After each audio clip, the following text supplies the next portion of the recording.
Welcome to the Teachers of Europe podcast, a podcast to support teachers across Europe in addressing common classroom challenges and featuring teachers that can inspire others to follow their footsteps. My name is Rute Baptista, Senior Professional Development Manager for the European School Education Platform, and I'll be your host for a conversation on teaching entrepreneurship and developing an entrepreneurial mindset in schools. Let me start with a question inspired by Steven Stubner's TEDx talk. I don't know if you know about it, but I encourage you to listen to it. And this talk actually starts with a very interesting question. What if education were less about giving students the right answers and more about helping them turn ideas into action? Well, across Europe, entrepreneurship education is increasingly recognized as a key competence for lifelong learning, reflected in frameworks such as the European Commission's Intercomp. But teaching entrepreneurship is not just about starting businesses. It's about nurturing creativity, initiative, problem-solving, collaboration, and a sense of responsibility. Skills young people need to navigate uncertainty and shape their futures. Today, we will explore how teachers and school leaders are making entrepreneurial learning meaningful in real classrooms and what it looks like in practice, what challenges arise, and how education can take small but impactful steps to get started. And for that, I have with me two very special guests, Kornélia and Hazel. Hazel Israel is an international education researcher and curriculum specialist and co-founder of Bantani Serum. And she has over 25 years experience working with teachers and schools across the UK and Europe, particularly on this topic and frameworks like the Entrepreneurship Competence Framework from the European Commission. And her current work focuses on helping schools connect learner-centered real-world learning with sustainability, digital innovation, and social impact. Kornélia Lohyňová is a teacher of hotel management and marketing at the Hotel Academy in Bratislava, as well as the coordinator of Erasmus Plus projects at her school.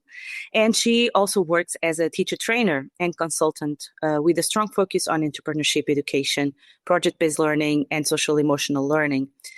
She's an eTwinning ambassador and passionate about international collaboration and helping teachers innovate in their classrooms. Thank you so much for accepting this invitation, both of you, and it is truly a pleasure to be with you today. Many thanks for inviting me. Yes, also delighted to be here today. Thank you very much for the invitation. I'm sure it's going to be a great conversation. And to begin with, I would like to zoom out a little bit and maybe start by clarifying what we mean by entrepreneurship in a school context. Hazel, maybe, when you hear the term entrepreneurship education, what does it mean to you beyond starting a business? We work to the different definition of entrepreneurship as creating value of different types for other people. So that's how we understand entrepreneurship. So in terms of teaching entrepreneurship in education, it's very much about developing agency, helping learners to see themselves as people who can shape their worlds. So we encourage learners, once they've learned something, that the learning is very purposeful and meaningful so that they can apply that knowledge or understanding or the skills to turn ideas into action and create social and cultural or environmental value. We tend to be less interested in economic value because there are very many people doing that in traditional business school models.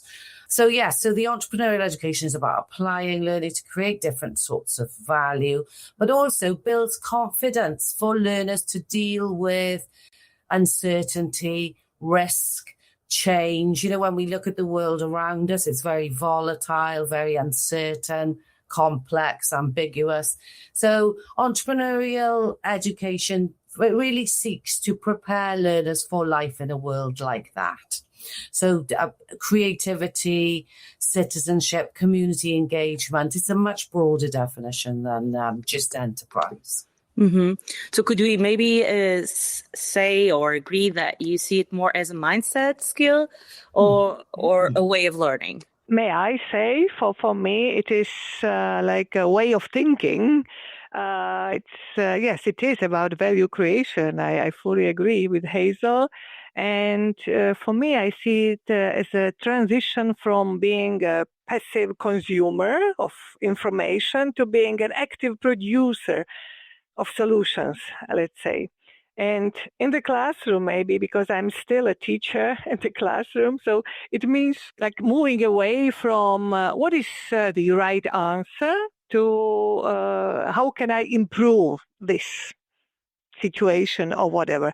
So yes, it's about this agency. It's about this empowering students to maybe realize that they have agency to change their surroundings. So that is, for me, kind of entrepreneurship in education. Indeed. There's three things that I hear on your answers. It's agency, responsibility, and active citizenship, I would say. I don't know if you agree with me or not. And maybe, Hazel, I don't know if you would like to comment on the mindset and the way of learning question as well. Yes, definitely. I think it's certainly a bit of both. It's sort of inviting learners to make real decisions about what to learn, how to learn it, what they would like to achieve through that learning. But the mindset is important. Yes, it's very much a can-do, solution-focused growth mindset. Definitely. Yes. Kornélia, building on this, what skills, attitudes, or competencies do you most hope students to develop through entrepreneurial learning? I really like working with this EntreComp framework that you mentioned because it organizes 15 competencies into 3 logical areas. So it is like ideas and opportunities, resources, and into action. However, if you ask me what is most important, I believe that we cannot expect students to be initiative and active if we haven't first kind of lay the foundation of social and emotional skills, because it's for me like a building house. You need a solid base for that. So for me, it's about this inner self. Yes, before taking actions, students need to develop self-awareness and self-efficacy. Because they need to be aware of their emotions and thoughts and actions. I really like another comp, like life comp, which defines all these important life competencies. Because when a student is self-confident and understands their own value, they can gain the courage to take the risk and cope with uncertainty. And also it's about the social connection. When we understand ourselves, then we can better understand others. And this social area is about, this empathy and communication skills, because we never do anything just alone. We really need to collaborate and turn these ideas into, let's say, collective projects. And for this, you need to be able to listen and to connect with your peers. It's also this inner self and social connection is something then that allows us to be resourceful and active and finding creative ways to use what we have to create value.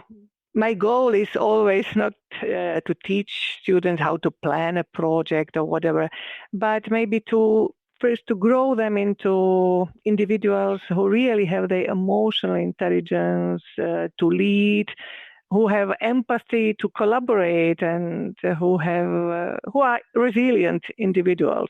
That is because then they are able to make things happen. So this is something that for me is most important, let's say, within this entrepreneurship education or entrepreneurial learning. And how do these differ from, or maybe complement actually, the more traditional academic outcomes? Actually, maybe I will direct this question to Hazel, and of course Kornélia is most welcome to comment. But considering that these competencies that Kornélia just mentioned And usually the question that all teachers at some point do, and how can they fit these into an already full curriculum? From your experience, how can actually entrepreneurship be integrated across different subjects or age groups rather than treated as a standalone activity or subject? Well, there are a lot. It's not about doing more necessarily. It's just about doing what you already do differently, I think. But entrepreneurship definitely adds value to different subject areas. When you think, for example, literacy, it's all about communication, pitching ideas, persuasive writing, storytelling for social change, for example.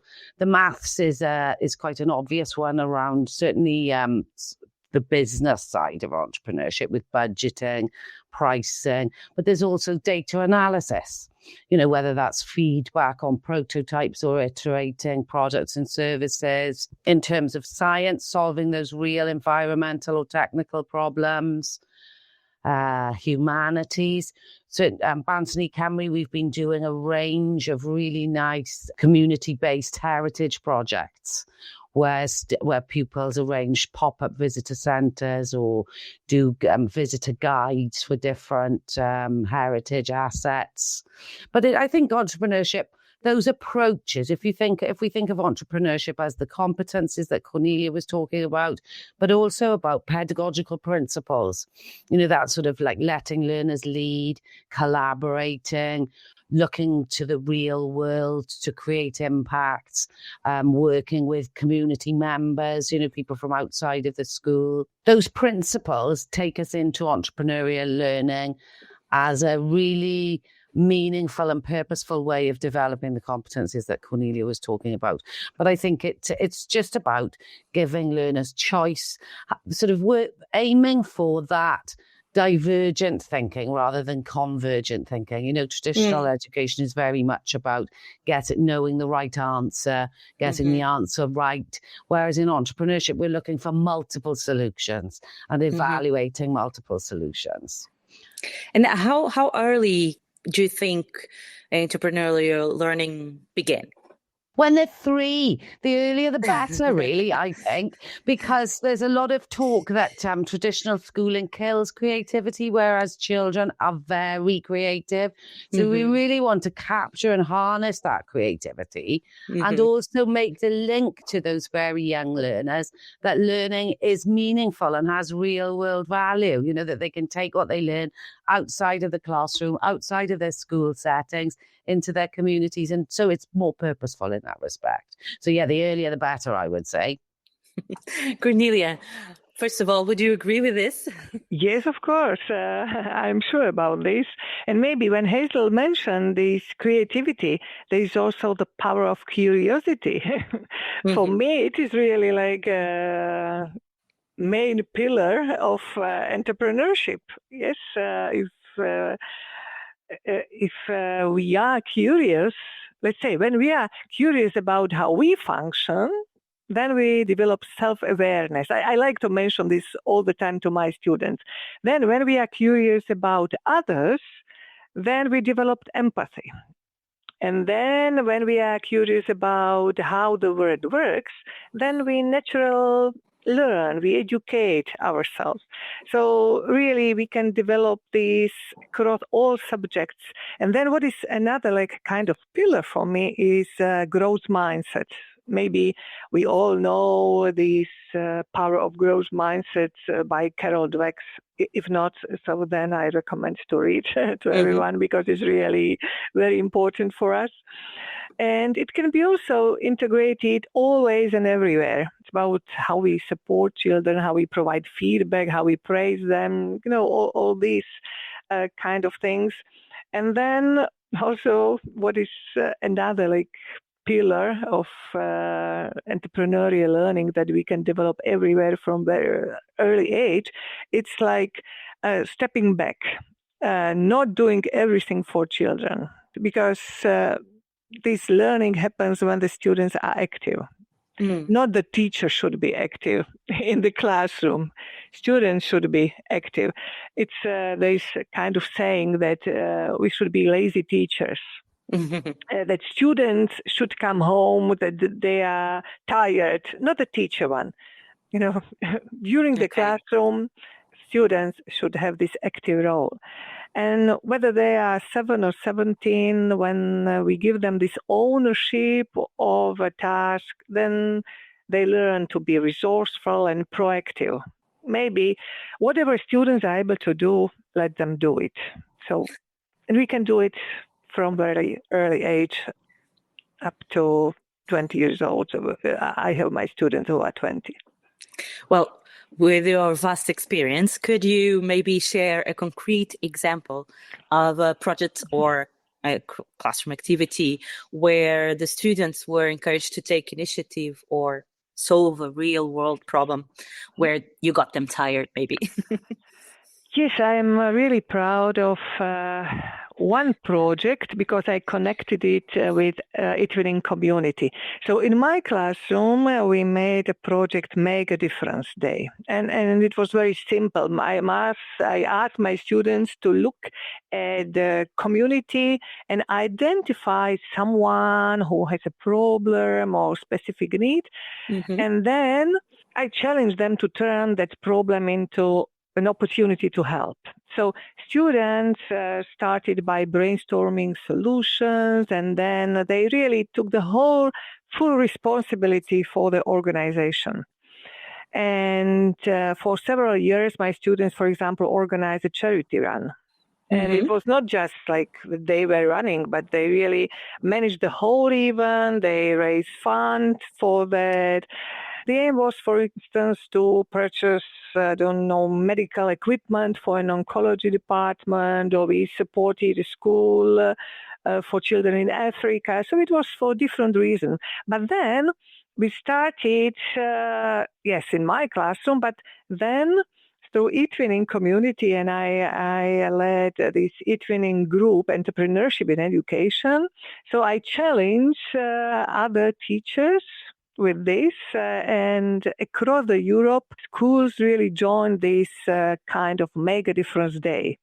And it was such a huge impact, and also amongst the students, because students felt important. They just realized that they really had a meaningful role in their community, and also, they realized that this small initiative in the classroom in Bratislava, in Slovakia, yes, could inspire students in other countries to take actions. And so I really share this project everywhere because I was so proud of this, and it spread everywhere. That's a wonderful experience indeed. What do you think students find most challenging or motivating?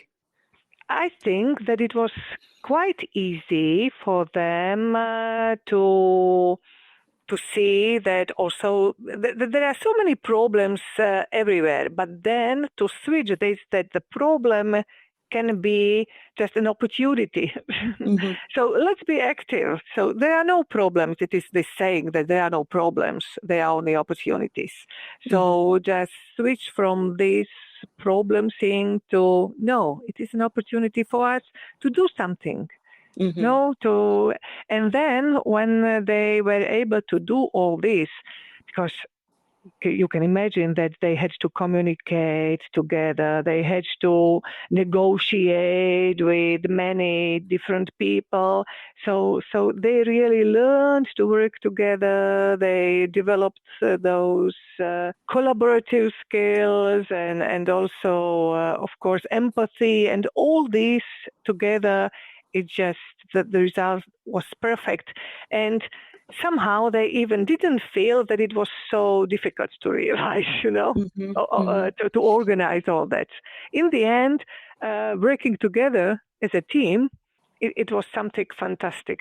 They were able just to do more and more projects and meaningful projects, because I would like to add that it must make sense it should make sense for students. It should be meaningful for them, because then they were really happy that they were able to help. Because for me, we should maybe focus on teach students how to be, most of all, human beings. So this was so important that they were able to do this. And this is actually the perfect bridge for my next question, Kornélia. And you mentioned a little bit that, and maybe so I would start with Hazel, and turning a little bit to the role of the teachers and also the schools in supporting entrepreneurial learning. This often requires a shift in teaching practice, as you've been already sharing and explaining through your example. So from your perspective, what changes do you think are most commonly needed? We've got a really nice phrase in English that I like because it rhymes, so it's nice. So the teacher's role changes from the sage on the stage, the person who knows everything, who owns all the correct answers, to becoming a guide on the side. So not the sage on the stage, but the guide on the side. And that's very much then about the shift from delivering a subject to facilitating learning. So instead of content delivery, it's very much more about learning design. And then the teacher, instead of controlling the learning, is facilitating it. To that shift from single right answers to multiple possibilities, in line with that more divergent thinking I mentioned earlier, but also moving away from more individual performance and work to team-based collaborative learning, from fixed plans and protocols to more flexible pathways, exploration, experimentation. And instead of that sort of assessment of recall, what can I remember from what we've done, it's much more about evaluating progress, to look for continuous improvements and sort of better iterations, picking up on the growth mindset point that Kornélia mentioned. So yes, different approaches, definitely. And greater comfort with uncertainty. Yeah. I think that's really important, because when you don't know what learners are going to come up with, for example, we did an event, and we had a number of schools, and the schools could pick which aspect of a historical topic they wanted to research. Then they brought it all together to share with each other, to teach each other those aspects of the theme or topic that they'd chosen. And it was a medieval battle that had taken place locally. And one of the groups of children wanted to be eco-warriors. So they had solar panel capes, which was genius. And we, as a teacher, we'd never have come up with that. So it's really fantastic when we invite pupils to make decisions about their learning. They come up with much more creative ideas than we do. But it's nerve-wracking, because you don't know what they're going to come up with. You've got to be able to tolerate that uncertainty. But that's exactly one of the competencies that we would look to develop in our learners anyway. Exactly. So maybe if we want to summarize a little bit, let's say that the most common changes that are needed are moving from a teacher-led to a learner-centered approach. Secondly, emphasizing processes over the perfect outcomes or the academic outcomes. And maybe the last but not the least, creating space for the experimentation and the reflection, right? I do have a question here, which goes directly into that direction, Hazel, about balancing the structure and the freedom. So that managing that uncertainty. Maybe Kornélia, how do you maintain clarity and the direction while still giving the students this room to explore, to take risks, to make these decisions, to navigate this uncertainty? Yes, so this is always a challenge, because if we give too much structure, let's say, then it kills creativity. When we give too much freedom, then sometimes it could be frustration or chaos. So, but what I like, and some years ago I began to apply, of course, project-based learning, but also Scrum methodology. And it helps, because let's say that I provide this what and why. So define the goal and competencies we want to develop or to grow. What is important that I also set checkpoints, or in Scrum like sprints, but we don't need to mention this, but kind of checkpoints. Yes, these are like regular moments where the teams, they stop to reflect. What did we achieve? What is the next step? Where are we stuck? And then these checkpoints are kind of safety net, let's say, for students. And then they can move forward. So we give also not feedback, but feed forward also, And then the process is freedom. Within these checkpoints, students have really control over this, how to do the things. They own a task board. They used to have a paper board. Now we have, of course, digital tools for that. So they can choose which problems to solve first. And, it is really managing the whole project by just the team. Yes, I think that these checkpoints, clear milestones that I give them, it can be like enough security for them to take a risk, But of course, it maybe sounds very easily, but sometimes, and from the beginning, it's not so easy because students need to learn also how to be responsible. Also in a team, within the team. So, and how do you how do you and them respond when things don't go as planned? We can have we make kind of agreements at the beginning as a teams. So we know that how to communicate.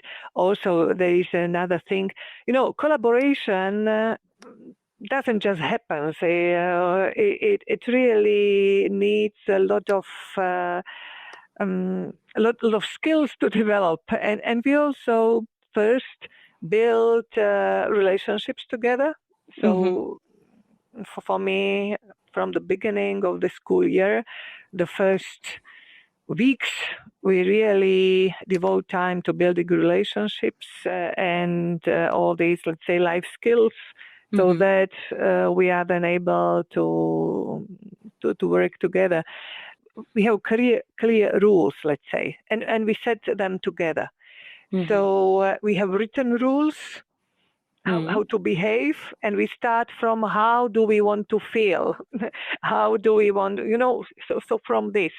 And then if we don't follow the rules, so then what happens? So it's quite clear from the beginning. When we set this, then we know what to do, and they know within their teams.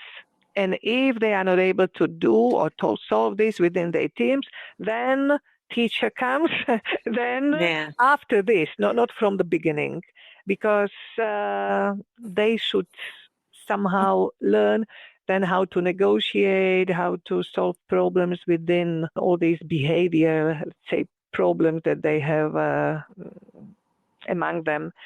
So it's about, again, rules. They have freedom, but they have responsibility, and we have rules. If we want to collaborate in whatever, we just need to follow the rules. Yeah. I'd like to add a point there. One of the things that's really a really important feature of entrepreneurial learning is that freedom to fail. Failure is something that is not particularly positive in traditional education, but certainly in entrepreneurial education, failure is to be celebrated because we learn our most important lessons from failure. So it's having that space to fail comfortably because of the learning that we gain from it. I just see failure as important learning moments rather than terminal disasters, That that's very important indeed, but it also causes maybe some obstacles to some teachers. What would you say that are the most common obstacles that teachers face when teaching entrepreneurial learning? I think that there's curriculum. The curriculum tends to be very busy and very full. So limits on curriculum time can inhibit teachers' experimentation with entrepreneurial learning, but also pressures from examinations and accountability systems. If the wider systems don't recognise the value and characteristics of entrepreneurial education, that can be very difficult. And that lack of confidence in the open-ended learning we were talking about, what's going to happen if I give them this task, that fear of losing control of the classroom. But I think the school support, the whole school support and a whole school approach is really important to sort of provide that support and confidence that students need, and recognising the value and where it adds value to the curriculum. And any of you have experienced any other kinds of support that have proven helpful in overcoming these challenges? For me, I need to say again, as It-winner, that for me, like collaboration, yes, for students, but also for teachers is important. This most helpful support has been international community, like It-winning. Yes. And then also others. I was a member of Junior Achievement, of course, community of teachers. So when you see a colleague in your country or another country, successfully running something, so it gives you maybe this courage to try it yourself. And we know that It-winning is for us like another teacher's room that we can always find help and really inspiration and motivation. So for me, it's been for years like that. Do you have any other examples of support, Hazel? Yes, certainly. We've got, an obvious one would be our EntreComp community. We have an online community with 2,500 teachers from 80-something countries, maybe even 91 countries now. And that provides a forum and a platform for that networking, but also to share resources, to share inspiring practices. That sort of those connections and those networks can be really, really helpful in terms of building confidence, being inspired, having access to resources, not having to duplicate efforts and start from scratch. You have a whole bank of materials that you can adapt. So it makes it all seem a lot more doable. But we've also got a really nice resource scaffold developed by the Creating New Learning Initiative in the European Training Foundation. It's a deck of cards for curriculum planning, which can embed the development of the key competences with some tried and tested methods, teaching methods and assessment methods. And the principles, the pedagogical principles associated with Scaffold reflect those associated with EntreComp, that real world impact, collaborating, creating different types of value, all the sorts of things we've spoken about are the methods and principles employed by Scaffold.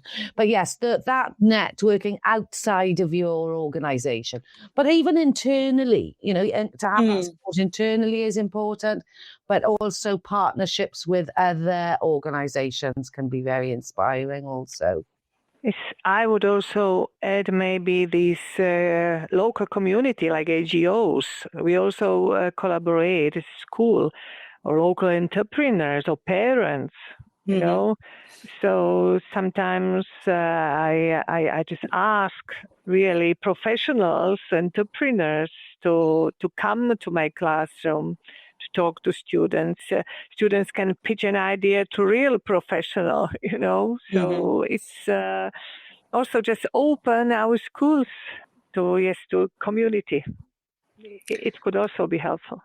So also maybe just summarizing a little bit all the ideas: professional development, peer learning, collaboration within the school and with other schools, partnerships, local communities or other organizations, frameworks like EntreComp, as a reference point, as a common reference language, I would say even, this would be the kind of support that teachers can get while teaching entrepreneurship learning.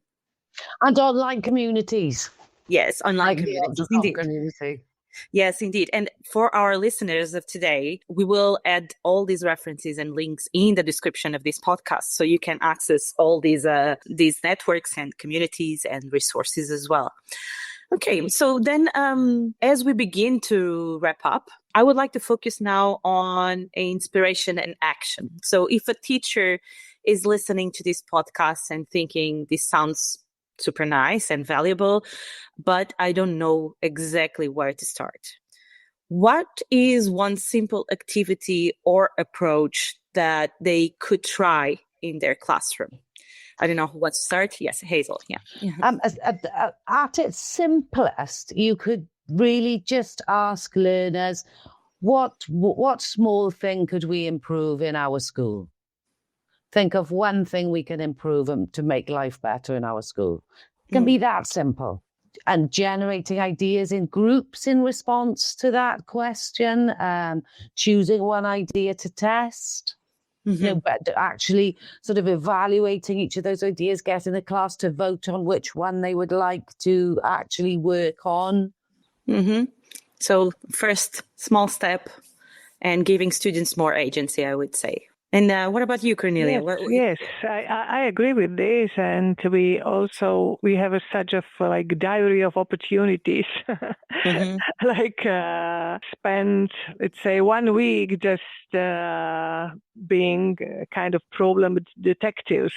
And then they brainstorm how to solve this and come with the idea. But maybe also, in any subject, what I like to do, instead of starting a lesson by explaining a topic, maybe start by showing an object, or I don't know, a problem related to a subject, or just the topic, and ask students to ask questions. Only ask questions. So, because, again, I like this building of curiosity. So no answers, but questions. Maybe this power of questions is really important, and because it kind of shifts you or the power from a teacher, like a source of answer, to them, the seekers, let's say, of knowledge. So this could be very little step to start with a different approach, maybe. Yeah. But there, maybe I would, I just wanted to maybe mention that many years ago, I also developed an EntreLearn toolkit. So, and this is specifically designed to help teachers to take those first steps. And this EntreLearn, this toolkit, there are really nice activities to develop each of those 15 competencies of EntreComp. So maybe just explore it, and I hope it will help you. That's a wonderful tip for sure. Yes, but indeed, yes, Hazel, go ahead. I could say that that's an excellent resource that we recommend to everybody. Definitely.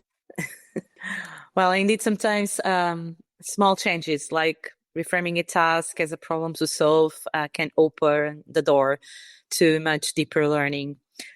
Before we close, I would like to just ask if you would like to leave any other message to the teachers that are listening, anything that you feel like it's really key for them to know, other than the examples, of course, and the tools that we shared. Yes. I would say that entrepreneurial learning is more enjoyable. You can have more fun.